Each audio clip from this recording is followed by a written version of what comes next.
بسم الله الرحمن الرحيم. الرحمن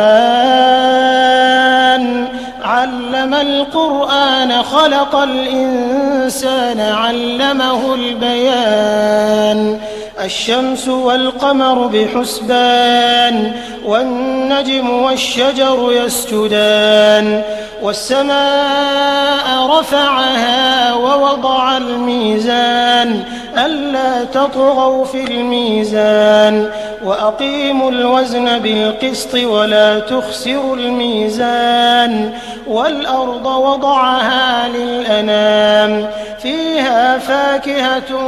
والنخل ذات الأكمام والحب ذو العصف والريحان فبأي آلاء ربكما تكذبان خلق الإنسان من صلصال كالفخار وخلق الجان من مارج من نار فبأي آلاء ربكما تكذبان رب المشرقين ورب المغربين فبأي آلاء ربكما تكذبان مرج البحرين يلتقيان بينهما برزخ لا يبغيان فبأي آلاء ربكما تكذبان يخرج منهما اللؤلؤ والمرجان فبأي آلاء ربكما تكذبان وله الجوار المنشآت في البحر كالأعلام فبأي آلاء ربكما تكذبان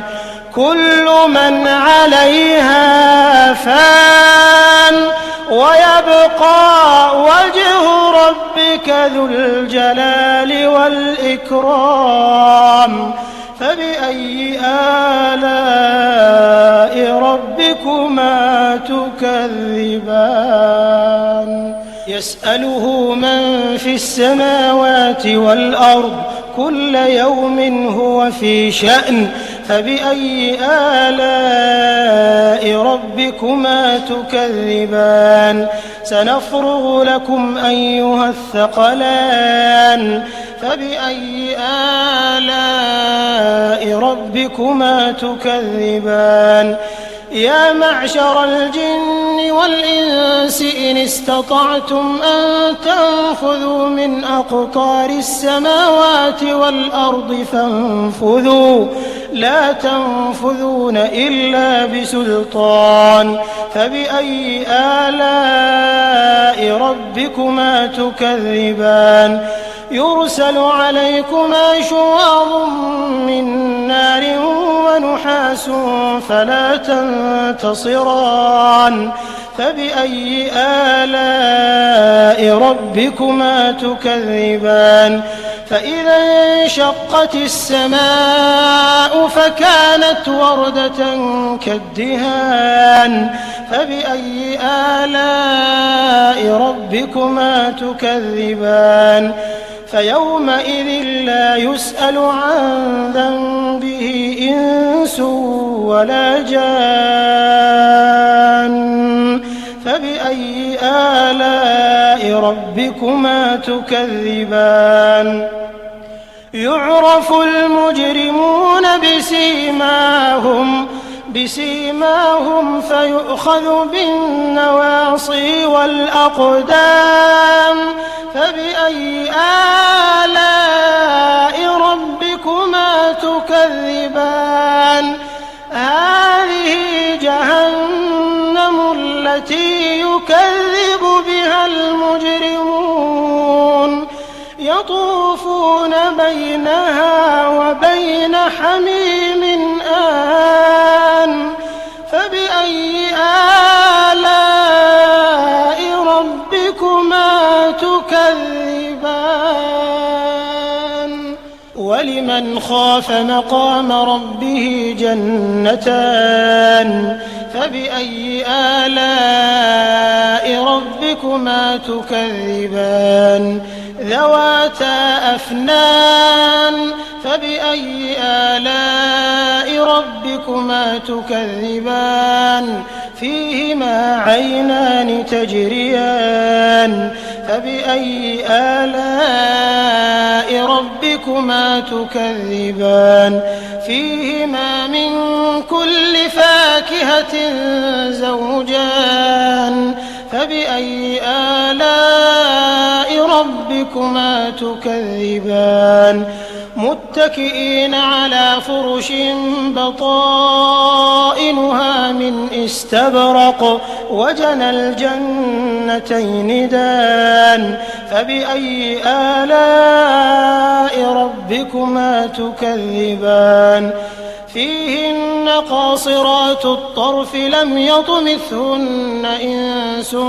قبلهم ولا جان فبأي آلاء ربكما تكذبان كأنهن الياقوت والمرجان فبأي آلاء ربكما تكذبان هل جزاء الإحسان إلا الإحسان فبأي آلاء ربكما تكذبان ومن دونهما جنتان فبأي آلاء ربكما تكذبان مدهامتان فبأي آلاء ربكما تكذبان فيهما عينان نضاختان فبأي آلاء ربكما تكذبان فيهما فاكهة ونخل ورمان فبأي آلاء ربكما تكذبان فيهن خيرات حسان فبأي آلاء ربكما تكذبان حور مقصورات في الخيام فبأي آلاء ربكما تكذبان لم يطمثهن إنس قبلهم ولا جان فبأي آلاء ربكما تكذبان متكئين على رفرف خضر وعبقري حسان فبأي آلاء ربكما تكذبان تبارك اسم ربك ذي الجلال والإكرام